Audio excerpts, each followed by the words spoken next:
the very ways in which companies innovate are themselves being challenged, being transformed.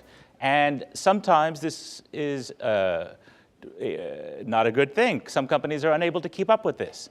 But with us on stage are 4 companies from very different industries, backgrounds, geographical locations that have found novel solutions, new ways to compete in the global innovation landscape and create value for their customers. And so we want to learn some lessons from them. We want to ask them some tough questions as well. And there, again, I ask you, in the spirit of the best conference you've been to, better than the other boring ones that put you to sleep, I want you to be active and engaged.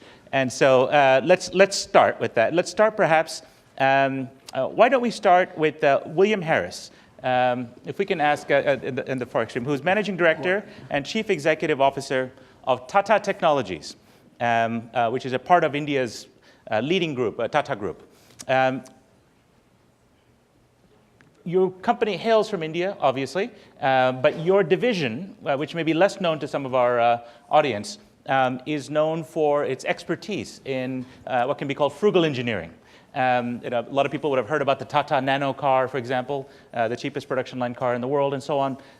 Can you give us an idea, as you think about, as an Indian company that has clearly gone global with Jaguar, Land Rover, and various other investments and acquisitions, what have you learned about frugal engineering, about what you can bring to the party that's changing the way innovation is happening, and how do you create value from it? Well, first and foremost, William was close. Warren's my name. So I apologize.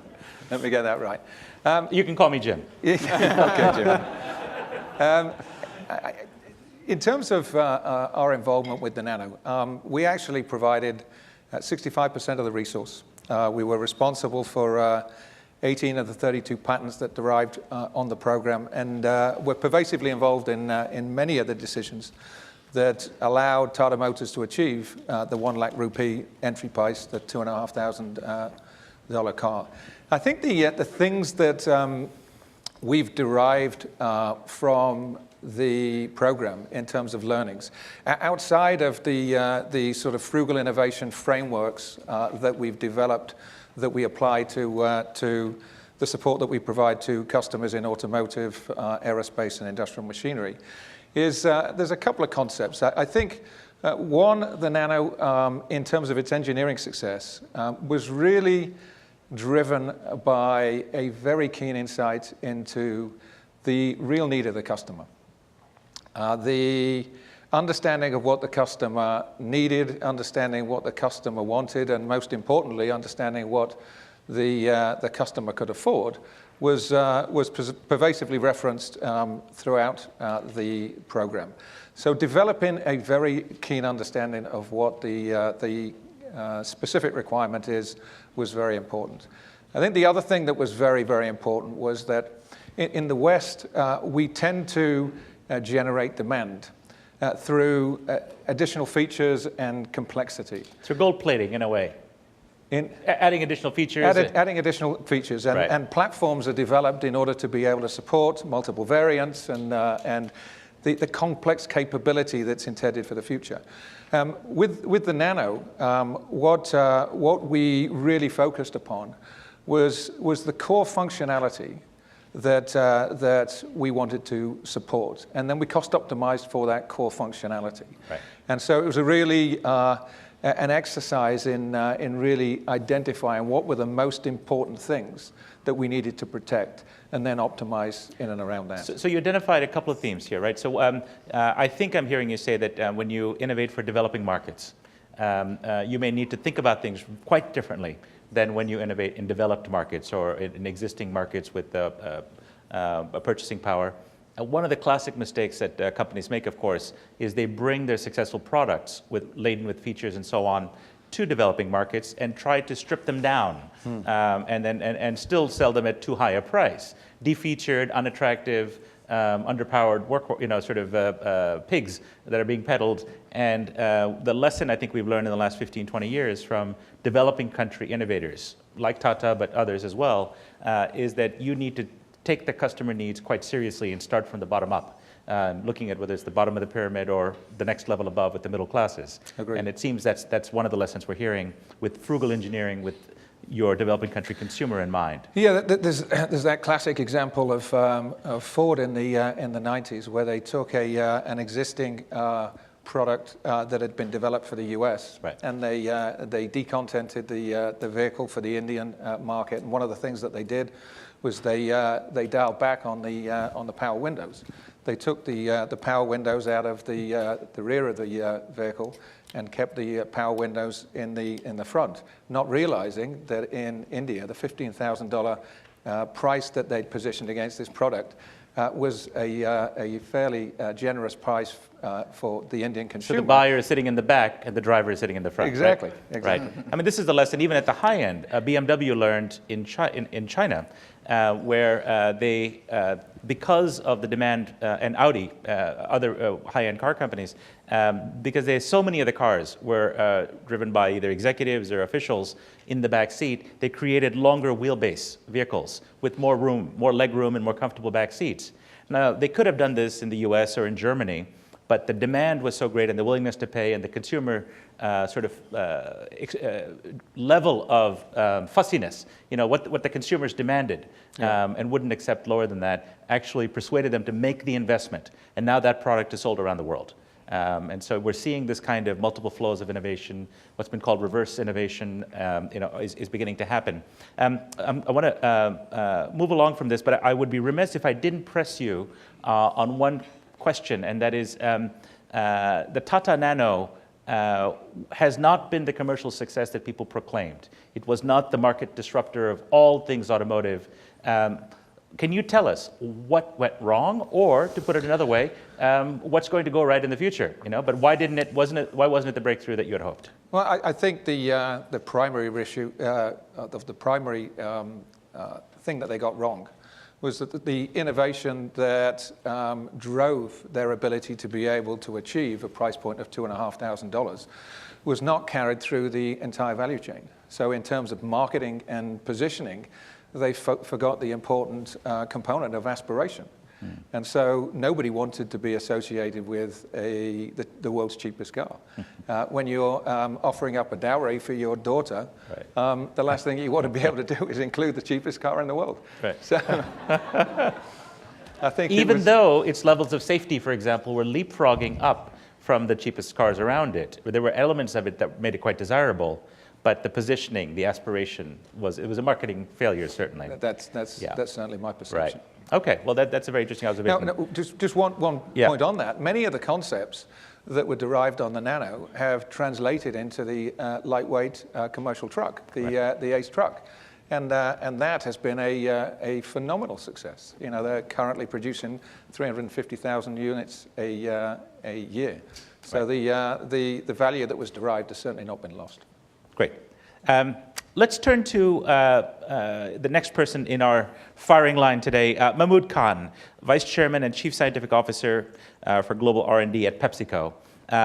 Can you tell us, Mehmood, how do you look at the question of innovation? Obviously, your company is a global in scale, although you're American in roots, but the core products that you sell are quite American, associated with American culture, lifestyles.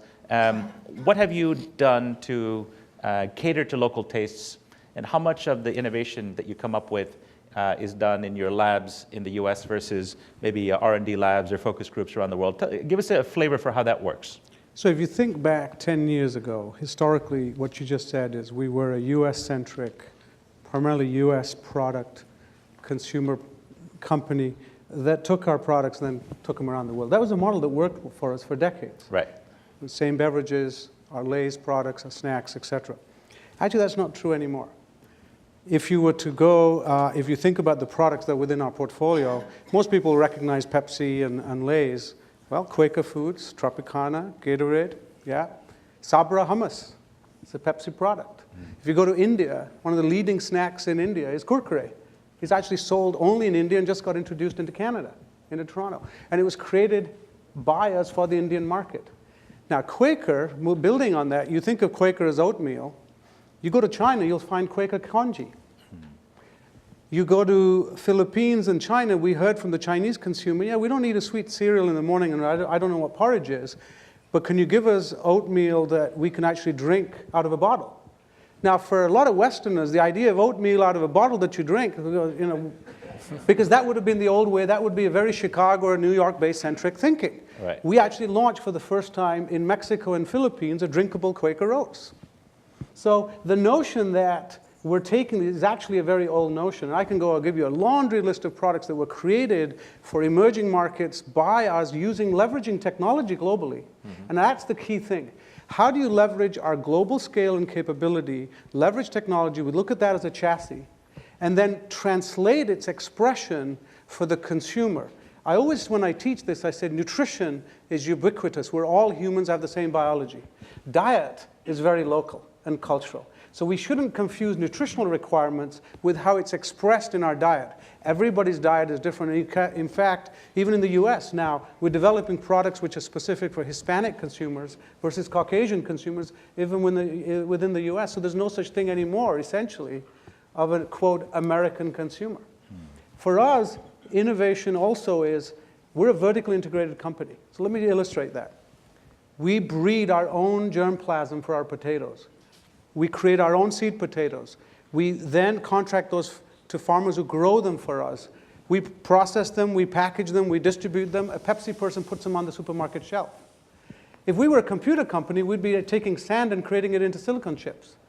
So when you have that vertical integration, innovation for us is anywhere in that supply chain. And so when I think of my job, it was interesting how many people this morning touched on the concept of 7 billion people going to 9.5 billion, and the water and the land and all the rest of it. All of the companies that are working in that sector ultimately bring their technology to life through a consumer packaged goods company, a food and beverage company. We're the largest food and beverage company in the United States, second largest in the world. 1.4 billion humans consume one of my products every day. 1.4 billion. So when we think about innovation, the other piece of this is, what is the ability to scale this in a way to keep it affordable, retain its nutrients? Otherwise, we're not going to figure out this 2.5 billion people that are going to be on the planet. Let me throw the last statistics. 98% of the world's population consumes food and beverages from the private sector. 98%. So it is going to be the private sector that has to solve this. You gave an example of the Quaker Oats product that is very varied market to market. Using that example, or another one if you like, can you tell us how it actually came to being? Meaning, was it a gray beard and a white coat sitting in your R&D labs in the US that said, oh, Chinese people like liquid oatmeal? Or how did it actually happen? I wish it was that easy.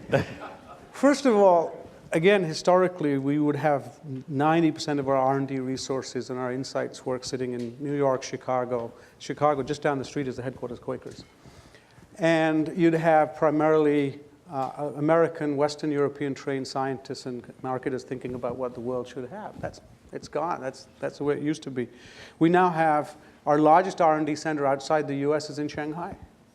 We have built in the last 5 or 6 years R&D centers in Shanghai, Monterrey, Mexico, Sao Paulo, in India, in Beaumont Park, outside Leicester in England. I can go on and on. These are physical footprints where we have groups of scientists. You call them R&D, but they're really development, aren't they? There's not a whole lot of original cutting-edge R done in a lot of these local centers. Am I right? Actually not true, because what I look at, these are hubs of knowledge and innovation.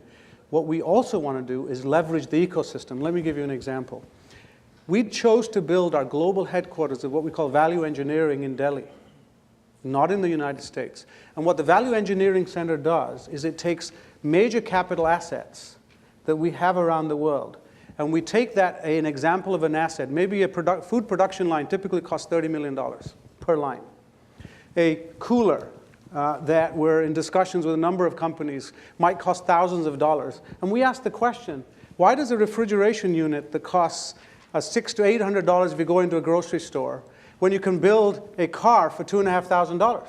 That doesn't make any sense. Well, are we going to crack that sitting here? No, we built the center there, and we set a target to this team. We said, build a cooler for us for not $600, but for $200. Now, everybody would look at that and go, well, yeah, the compressor cost $200. Yeah. Only 2 years of work later, they just took the compressor out. Let's figure out a way of creating cooling, because you're in an ecosystem of discovery, because discovery is not just what you find in your own lab. I don't think there is a single company anymore in any complex system that's going to discover all the components, even if you Bell Labs. Right. You're not going to create the computer.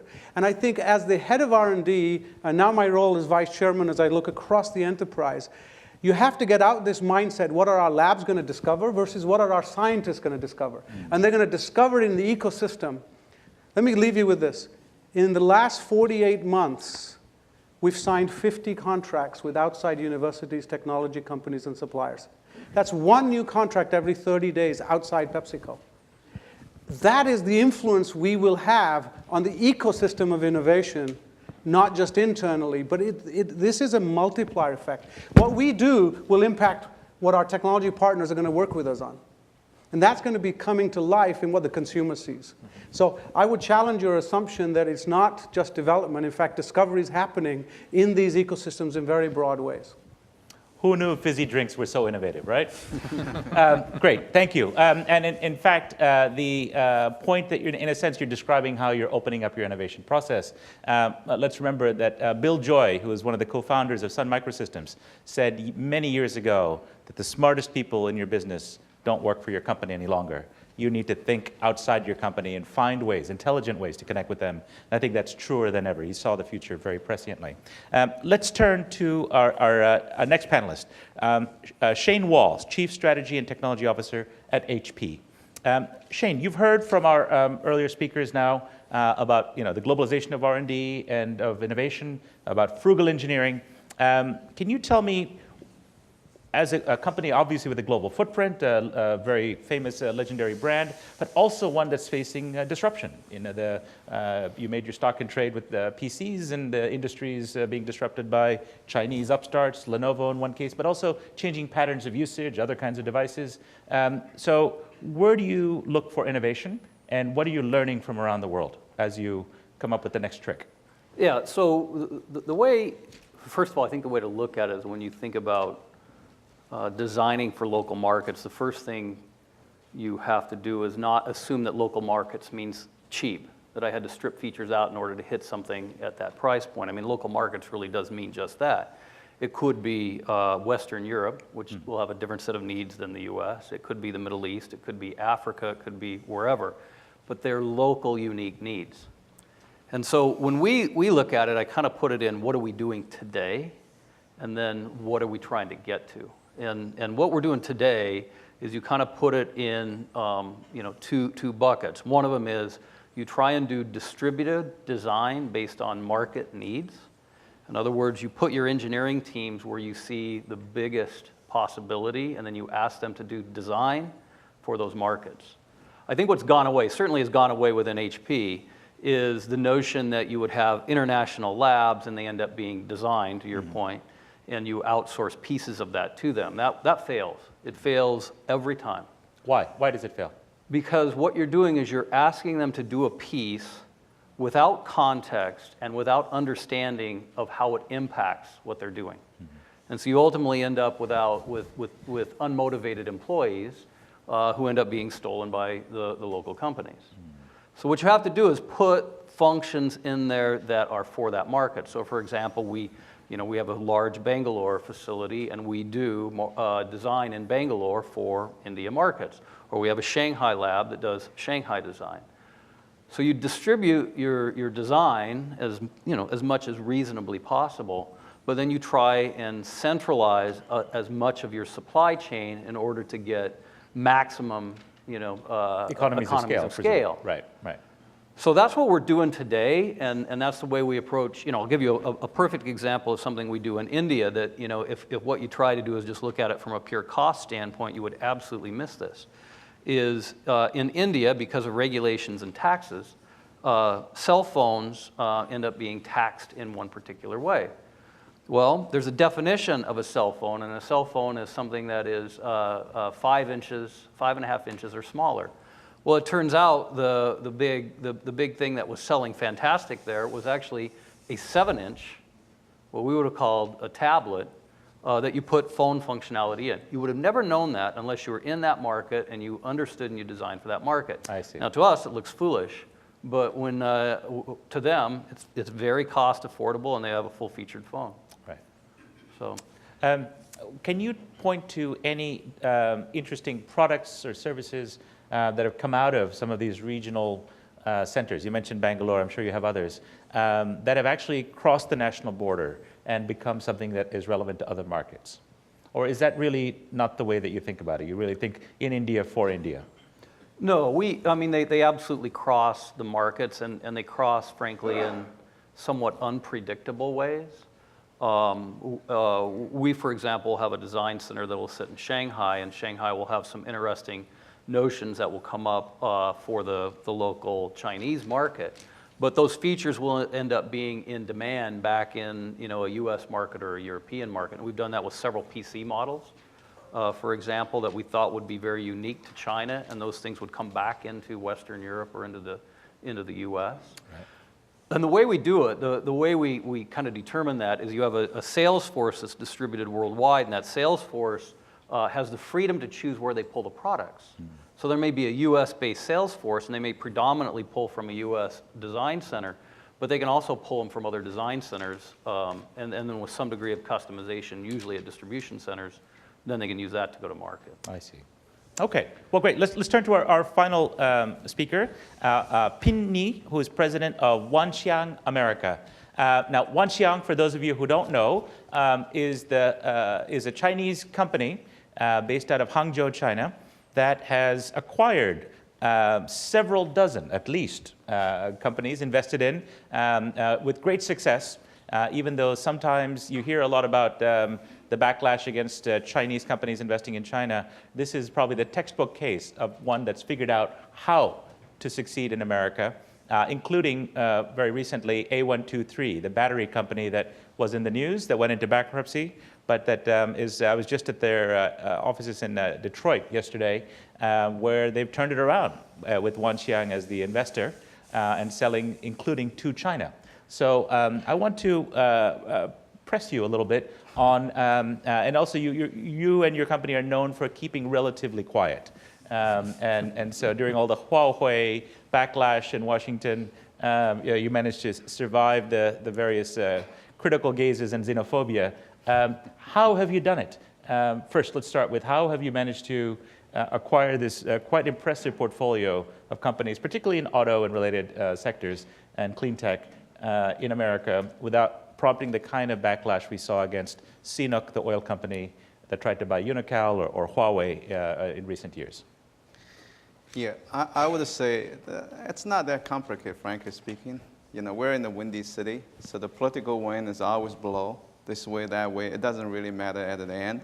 The problem is that if you try to, I always say this, you're going to have to deal with it, but at the end you have to ignore it. So if you try to catch the wind, you try to play with the wind, then you're in trouble. If you stay on focused on what you're supposed to do, you just do them right.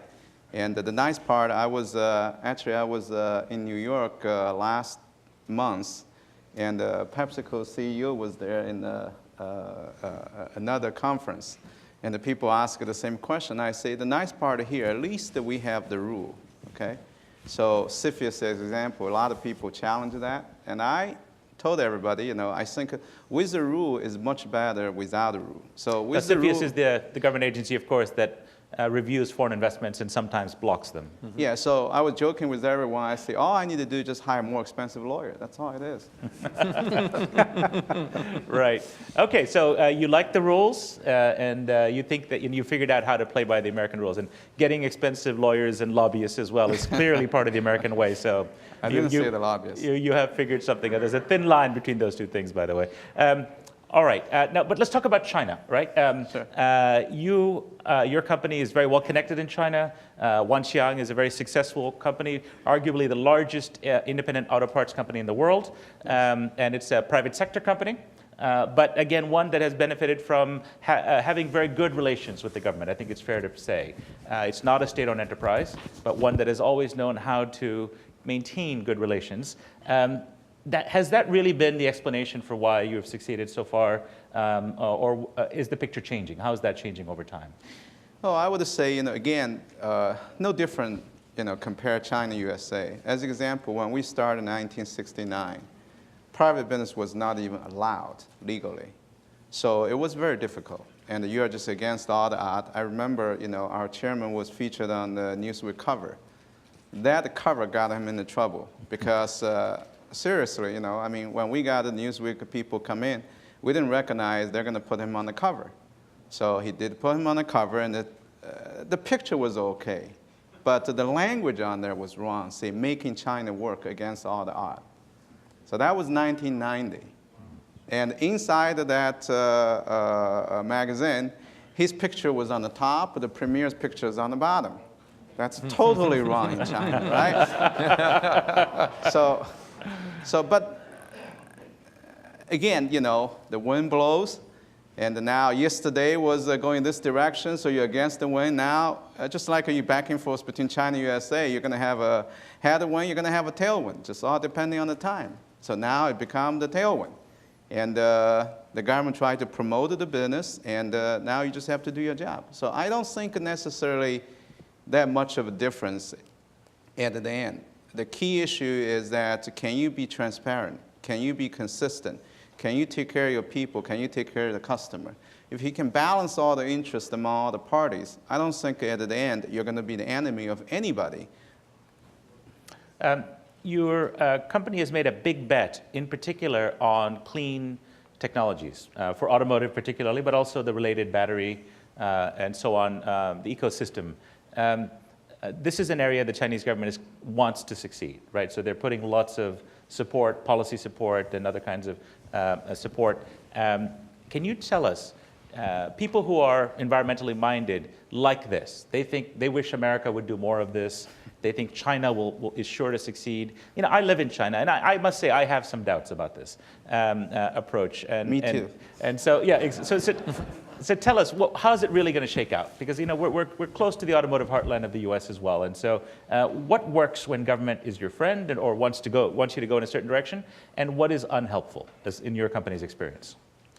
Are we going to talk about innovation eventually? Sure. Well, okay. Apparently, you're a clean energy innovator, and the government wants you to be. No, I'm the least one today. At least I still have my tie on.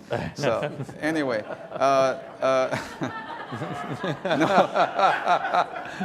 okay. Talking about that one, I really like, frankly speaking, when the industry is not mature yet.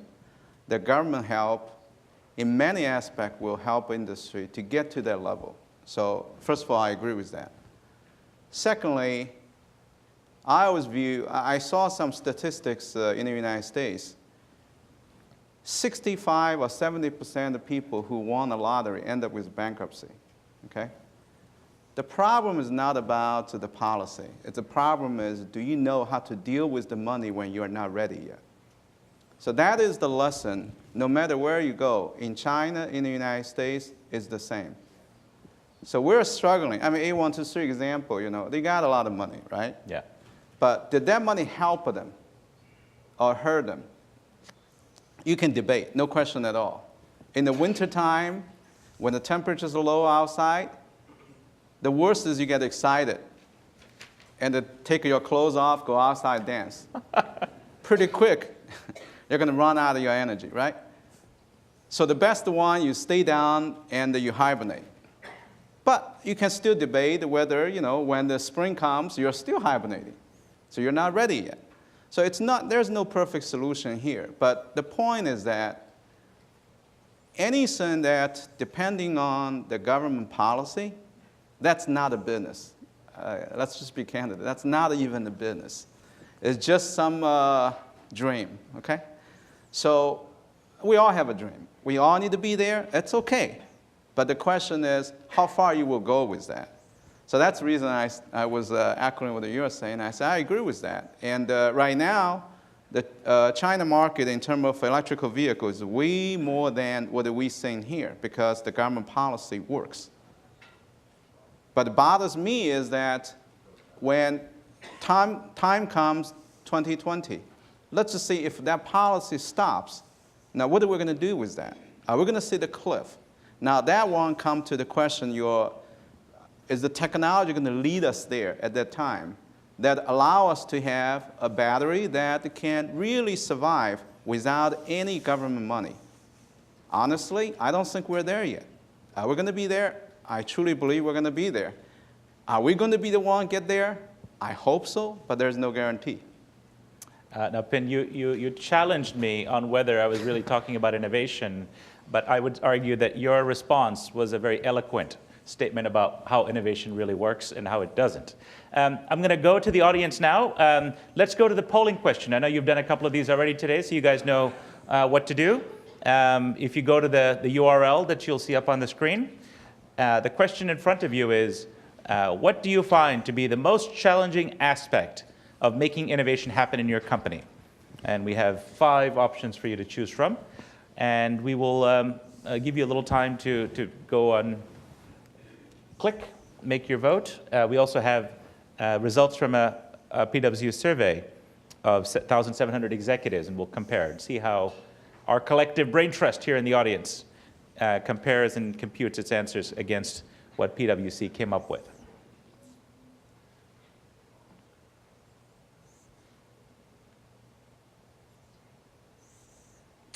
Okay, I think we're getting a clear reading here. It comes back to culture. I think what I can see from our audience here, clear leader in the answer, far outpacing all the others, is how do you establish innovation culture? And we heard that this morning as well in the panel on Dancing with Dinosaurs. You heard that from speaker after speaker. The hardest challenge is not the technology. It's about getting incentives internally, changing corporate culture, to reward innovation, to break down traditional silos or quarterly sales goals and so on. I can see that's what's coming through from our audience. And of course, you can see in the split screen that you saw quite different answers from the PwC survey of leading executives, 1,700 executives. Okay, a smarter group here. Yeah, I can see exactly. I mean, when I learned a lot more from the audience's responses. So thank you for that. Let's go to the audience with some questions. Let's have some hands up. Let's get the microphones ready. Okay, I see a gentleman in the front with a hand. As always, please identify yourself and make it a brilliant question. My name is Tim Smith. I'm with Wiglaf Pricing. There's example after example of large corporations like your own failing whenever you go overseas, Walmart in Germany, et cetera, and wonderful examples of entrepreneurs doing simple things that you all do every day, like putting beef in a package in Nigeria, Zam beef, and doing wonderfully well. Why are they succeeding and you basically failing? All right, which of you losers wants to answer that question? It's a food question. Mehmood, I think you're the biggest loser on stage, at least in terms of market capitalization and lives touched.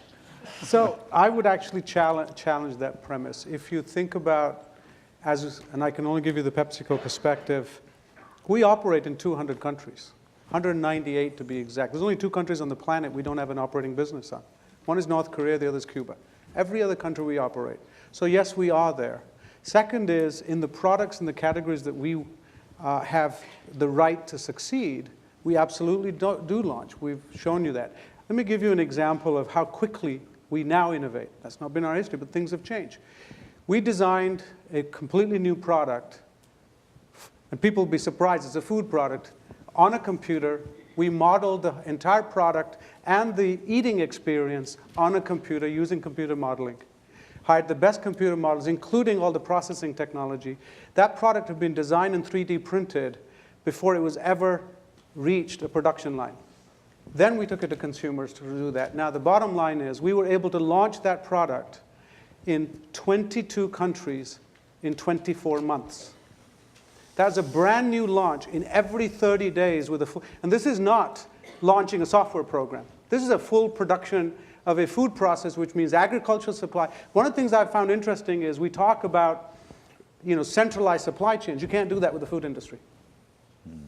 It is completely decentralized supply chain because there are hundreds of thousands of manufacturers, the farmers. So the fact that we could do this one country at a time every 30 days, I would absolutely challenge you. But it's where we choose to innovate where we feel we have a right to win. That we can do. The other is, let us not forget, the standards we're held to as multinational companies are not the standards often that a local player is going to be held to.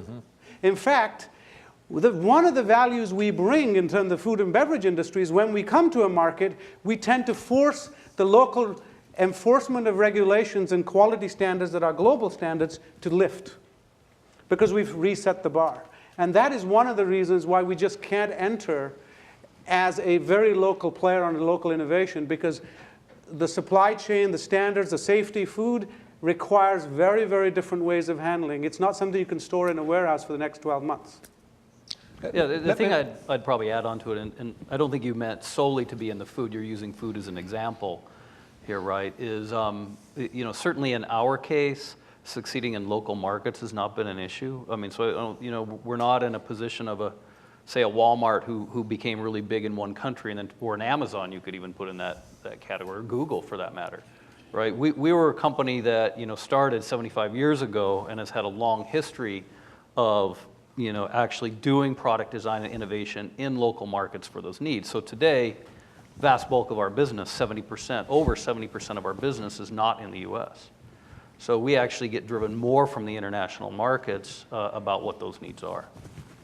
Now, Shane, you had a point about you were making earlier about when we were speaking out during prep about things like 3D printing and other sorts of democratization of technologies, actually making it easier for small entrepreneurs to come up. Can you tell us what you mean? Yeah, so I think when we think about innovation and we think about local markets, it's very easy to be backwards looking and say, what are the things that we've done, what has succeeded in the past, and I think we've summarized those very well. But I actually think what's going to happen over the next, and it won't be a while, it may be 3 years, in some markets 5, maybe as long as 10 years. But what's going to happen is, I think, a radical rethinking of the entire manufacturing chain. And you're going to watch us, you're going to see the next industrial revolution over the next 10 years that will drive the democratization of design into local markets. And what I mean by that is this, is for the last 150 years, we've had a single model for how we do manufacturing. And that is, front end, we stage in raw materials, we figure out how we do just-in-time manufacturing and optimize that either based on low-cost labor or automation. And then we stage it in the right local place through distribution centers and the like. For the last 150 years, it didn't matter whether you were doing Twinkies or tablets or Toyotas. That was the model. And I think that model is about to get completely thrown on its head, revolutionized. And where it's going to come is through 3D printing, through democratization of design up front, where you can do instant design and customization in a local market, and you can print and make it instantly in that market. And once you do that, it will change how you do supply chains. It will throw things on its head about low-cost labor and where manufacturing happens.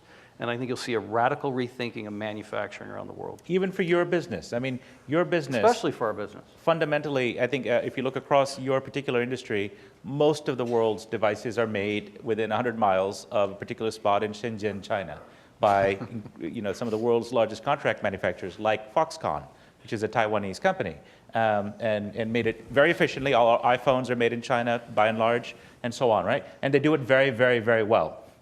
So is this really going to be able to take on the economies of scale, the suppleness of that supply chain, the efficiency with which, and the productivity with which workers there are able to crank this stuff out? It will, like I say, it will come over time and it will depend on the industry. And I think in many ways you want to look, and it will start with parts. It won't start with complete systems. So, and we use this actually in certain segments of our own where we'll design parts, we can print them out in 3D, mechanical parts in particular. They can be customized based on the supplies in those areas. But I'll give you a very simple one, and it'd be interesting to get the comment from the panelists here, is in parts, let's say for automotive, where you have automotive sections who have to carry for X number of years specific parts for cars that are in disrepair. Well, that means you have to carry all those parts, you have to have distribution for them, you have to warehouse them. And whereas certain segments of those, over time, I will contest what will happen is you will have designs that will be on hand. Those designs you will actually keep, and then when you need the part will actually be printed based on that design in the local market closer to where the distribution actually is. As it happens, we happen to have one of the world's leading auto parts manufacturers at the table. Pinyi, Wanxiang is in the business end of this business. Does what you're hearing resonate, or is what you're seeing on the ground, especially with things like, again, 3D printing, the customization of manufacturing, how far is where you are from this world that we're hearing? Well, I would say, right now we're talking about industry 4.0, and but in the realistic world, we see 2.0, 3.0, 4.0 probably all mixed at the same time. So really, at the end is, what do your customer need, and how do you make them in the most economic way? So today, again, this is, we always say, you eat what you in your plate, you watch what is on the table, you think what you're going to buy tomorrow. So there is a different stage. So I would say we're at all stage. We have investment in a 3D company today. You do? 3D company today. But it's our VC firm in China. I see. We're still trying to take out the labor in our mass production plant in China by replaced by robot. So automation, factory automation. Because China is getting to the point when you get about $10,000 per year per labor cost, all included. Now the robot is cheaper than the labor you're going to put in. Right. So we're at that turning point. Right. So you can see from a different stage, it's all taking place today. Great. A comment? Yeah. Maybe just pick up what Shane said about the disruption of manufacturing. We're in the outsourced product development services industry, and typically, what we've been restricted to is the digital product. We've been asked to design a part, a subsystem, and then it's thrown back to the OEM to do the test and validation and the manufacturing. I think the types of disruption that you talk about provide a whole slew of opportunities for us to move out of the sort of digital publishing arena into the sort of co-innovation arena, because of our ability to be able to converge the design, development, and the manufacturing fields. Great. Now we're just close to time. Is there another question from the floor? Hi, Sri Srinath from Caterpillar. Very interesting. Talked a lot about innovation, leveraging global talent, processes, et cetera. Any thoughts on what kind of things you do, especially to bring that knowledge across? Is it people traveling across ISCs, or is it platforms? I'm curious as to what you use to facilitate this global leverage of talent. Somebody want? Yeah, sure. There's several factors that contribute to this. First of all, of course, leaders have to take the barriers away to allow people to connect. At the end of the day, these ideas travel not through computers and systems, through people. The second is how you set up your incentive system. Historically, our incentives were around what you invented. We touched on this earlier. What you discovered. In fact, scientists talk about discovery. We now think about at PepsiCo as discovery of ideas. Doesn't really matter who discovers it, but who even recognizes the idea. If somebody within PepsiCo was out there recognizing an idea that's in a university, in a lab, we will reward them for that if we bring it in commercial. Once you start to do that, things happen. And let me just very quickly, the third component is when you start winning. And once you start winning, people within your company get energized. Let me leave you with a statistic. 2013, 9 of the top 50 food and beverage launches in the entire industry came out of PepsiCo. 2014, 10 of the top 50 of the entire industry came out of PepsiCo. A lot of those required that open innovation coming from different places. Now you're winning in the marketplace. Marketing is happy, sales is happy, and there are people who recognize this, and the back end are now connected to that market success. Culture rapidly changes. Nothing like winning changes a culture as fast as winning does. All right, everybody loves a winner. You've heard it here first.